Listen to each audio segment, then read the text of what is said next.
नमस्कार। कैसे हैं आप लोग। तो आज की जो क्लास है, आज मैं आपको बताऊंगा ब्रिक्स और न्यू डेवलपमेंट बैंक। तो सबसे पहले हम ये जानेंगे कि ब्रिक्स है क्या और न्यू डेवलपमेंट बैंक क्या है। इससे पहले हम एक चीज़ ज़रूर जानने की कोशिश करेंगे कि हमें अंतर्राष्ट्रीय संगठनों की आवश्यकता क्यों पड़ती है। तो अंतर्राष्ट्रीय संगठनों की जो आवश्यकता होती है, तो हम ये जानते हैं कि कोई भी देश सर्वसंपन्न नहीं हो सकता। जैसा कि कोई व्यक्ति सर्वसंपन्न नहीं होता, उसी तरह से कोई भी देश सर्वसंपन्न नहीं हो सकता। कुछ देशों में कुछ चीज़ों की अधिकता पाई जाती है तो कुछ चीज़ों की कमियां रहती हैं। इन्हीं चीज़ों का सामंजस्य बैठाने के लिए, एक दूसरे को सपोर्ट करने के लिए अंतर्राष्ट्रीय संगठनों की आवश्यकता होती है। तो उन्हीं में से एक संगठन है ब्रिक्स। अब ब्रिक्स क्या है, ब्रिक्स का इतिहास क्या है, ब्रिक्स का उपयोग क्या है और न्यू डेवलपमेंट बैंक क्या है, इन सब चीज़ों की जानकारी आज की इस वीडियो में रहेगी। तो सबसे पहले मैं आपको बताना चाहता हूँ कि उभरती हुई अर्थव्यवस्था वाले देशों का एक संगठन है। उभरती हुई अर्थव्यवस्था वाले देशों का एक संगठन है ब्रिक। पहले इसका नाम ब्रिक था और यह नाम जो दिया था वो इस टर्म का उपयोग किया था गोल्डमैन सैक्स, एक एसेट मैनेजमेंट कंपनी है, उसके जो सीईओ थे जिम ओ'नील ने सन 2001 में उन्होंने कल्पना किया था कि अगर ऐसी उभरती हुई अर्थव्यवस्था वाले देश एक साथ आते हैं तो अंतर्राष्ट्रीय दृष्टिकोण से भी ये संगठन बहुत ही ज़्यादा महत्वपूर्ण हो जाएगा। तो पहले इसका नाम ब्रिक था और इसकी स्थापना हुई थी सन 2006 में, और बाद में साउथ अफ्रीका के शामिल होने के बाद सन 2010 में इसका नाम ब्रिक्स कर दिया गया। और ब्रिक्स जो है वो किन किन देशों के लिए स्टैंड करता है मैं आपको बताना चाहता हूँ। जो बी होता है वो ब्राज़ील के लिए होता है, आर होता है वो रशिया के लिए होता है, आई जो स्टैंड कर रहा है वो इंडिया के लिए होता है, सी जो स्टैंड कर रहा है वो है चाइना के लिए, और एस स्टैंड कर रहा है साउथ अफ्रीका के लिए। तो 5 देशों का एक सहयोग संगठन है और इसका नाम पहले ब्रिक था, अब बाद में क्या हो गया ब्रिक्स। अच्छा, ये कोई अंतर्राष्ट्रीय संधि के तहत ये सरकारी संगठन नहीं है, जैसे कि संयुक्त राष्ट्र संघ है और अन्य शार्क है, G20 है, लेकिन उस तरह से ये संगठन नहीं है। लेकिन आपसी समझ और सहयोग बढ़ाने के लिए ये एक इन देशों का एकीकृत प्लेटफॉर्म है कि हम विभिन्न राजनीतिक, सामाजिक, आर्थिक मुद्दों पर बैठकर आपस में बातचीत करेंगे और एक दूसरे का सहयोग करेंगे। अच्छा, अब बात आती है सहयोग के क्षेत्र क्या क्या है। तो पहला है आर्थिक सहयोग। आर्थिक सहयोग के तहत मतलब आर्थिक और व्यापारिक गतिविधियाँ, इनका सहयोग। इनोवेटिव सपोर्ट का मतलब होता है कि अगर कोई नई चीज़ अगर कोई देश जानता है तो उसके द्वारा, सहयोग के द्वारा दूसरे देशों को भी वो जानकारी पहुंचाई जाए, इनोवेटिव सपोर्ट।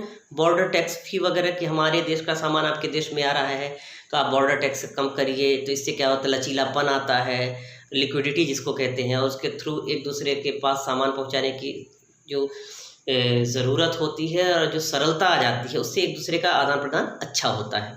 फिर पीपल टू पीपल एक्सचेंज, आर्थिक, सांस्कृतिक, शिक्षा, खेल, इनमें भी आपसी सहयोग के माध्यम से, चाहे वो किसी तरह की एकेडमी खोलना हो या किसी प्रकार की फिल्म की शूटिंग्स वगैरह हो, इन देशों में अगर शूटिंग्स वगैरह किया जाता है तो इनका एक कहीं ना कहीं एक दायरा रहता है और एक छूट प्रदान की जाती है और एक दूसरे की संस्कृति को अपनाया जाता है। फिर राजनीतिक और सुरक्षा सहयोग, विश्व को शांति, विकास, सुरक्षा के दृष्टिकोण से मदद करना ही हर एक अंतर्राष्ट्रीय संगठन का काम होता है। तो इस संगठन का भी वही काम है कि एक निष्पक्ष सहयोग करे। किसी भी राष्ट्र ने अगर किसी राष्ट्र पर हमला किया है तो एक स्पष्ट अपना वक्तव्य हम जरूर दें कि आपने गलत किया है। यही हर एक संगठन का उपयोग होता है और इसके साल में एक बार सम्मेलन आयोजित किए जाते हैं और हर देश के जो मुखिया होते हैं, जैसे भारत के प्रधानमंत्री शामिल होते हैं तो चाइना के राष्ट्रपति, तो इस तरह से हर देश के जो मुखिया होते हैं उन सम्मेलनों में हिस्सा लेते हैं और इन्हीं सब बातों पर अपनी चर्चा करते हैं। और भारत में ब्रिक्स के अब तक 2 सम्मेलन आयोजित किए जा चुके हैं, एक सन 2012 में और एक सन 2016 में, और कंटिन्यूसली BRICS के अनुसार हर 1 साल पहले निर्धारित हो जाता है कि अगला सम्मेलन किस देश में होगा। तो भारत ने 2 बार आयोजन किया, 2012 में और 2016 में। 2019 में जो ब्रिक्स का 11वां शिखर सम्मेलन हुआ था वो ब्राजीलिया में हुआ था, ब्राज़ील में। और इसका जो थीम थी इसकी वो थी economic growth for an innovative future,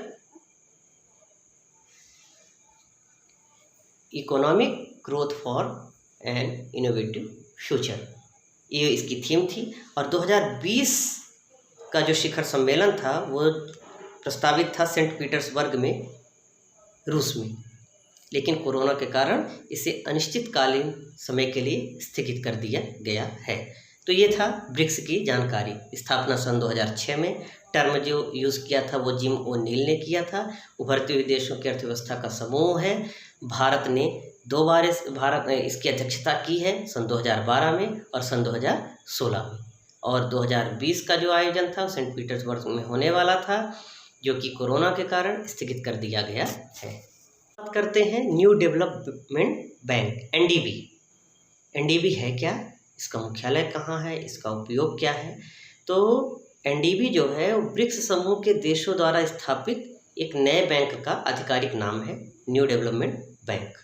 पहले इसका नाम ब्रिक्स बैंक था, लेकिन बाद में इसको नया नाम दिया गया और वो नाम था न्यू डेवलपमेंट बैंक। और जो इसकी स्थापना हुई थी वो हुई है 15 जुलाई सन 2014 को। 15 जुलाई सन 2014 को न्यू डेवलपमेंट बैंक की स्थापना हुई। और जो इसका मुख्यालय है वो है शंघाई चाइना का शहर है। और जो इसकी पूंजी है, निवेश किया गया है पूंजी में, वो है $100 अरब। इसका यह माना ये जा रहा है आखिर इसकी आवश्यकता क्यों पड़ी। तो न्यू डेवलपमेंट बैंक की आवश्यकता जो यह माना जा रहा है कि जो पश्चिमी देशों की अंतर्राष्ट्रीय संस्थाएं हैं, वो जैसे वर्ल्ड बैंक हो गई, IMF, इंटरनेशनल मॉनेटरी फंड, जो कि अन्य देशों को कर्जा देती हैं, तो इन लोगों ने आपसी सहयोग से, ब्रिक्स ने, Brazil, Russia, India, China and south Africa ने, इन्होंने इनको टक्कर देने के लिए इस बैंक की स्थापना की।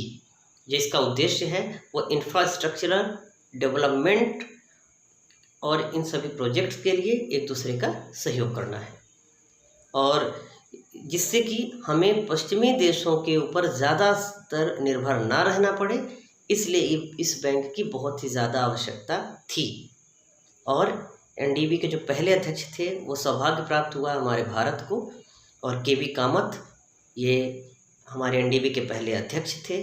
और वर्तमान में 7 जुलाई 2020 से इसके नए अध्यक्ष बन गए हैं, वो है मार्कोस ट्राइजो ब्राज़ील के हैं, और उन्होंने अपना पदभार संभाल लिया है। तो ये थी जानकारी NDB न्यू डेवलपमेंट बैंक। इसमें मेन तथ्य जो है ये पूछा ये जाता है कि इसमें क्या क्या ज़रूरी है। तो एग्ज़ाम्स वगैरह में पूछा जाता है कि NDB का फुल फॉर्म क्या है, इसका मुख्यालय कहाँ है, शंघाई में। स्थापना कब हुई थी, 15 जुलाई सन 2014 को।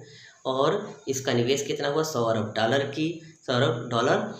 और जो पहले अध्यक्ष थे वो केवी कामत थे, वो इंडिया के थे। और अगले जो वर्तमान अध्यक्ष हैं उन्होंने 2020 7 जुलाई को उन्होंने पदभार ग्रहण किया, और उनका नाम है मार्कोस ट्राइजो। वो कहाँ के हैं, ब्राज़ील के।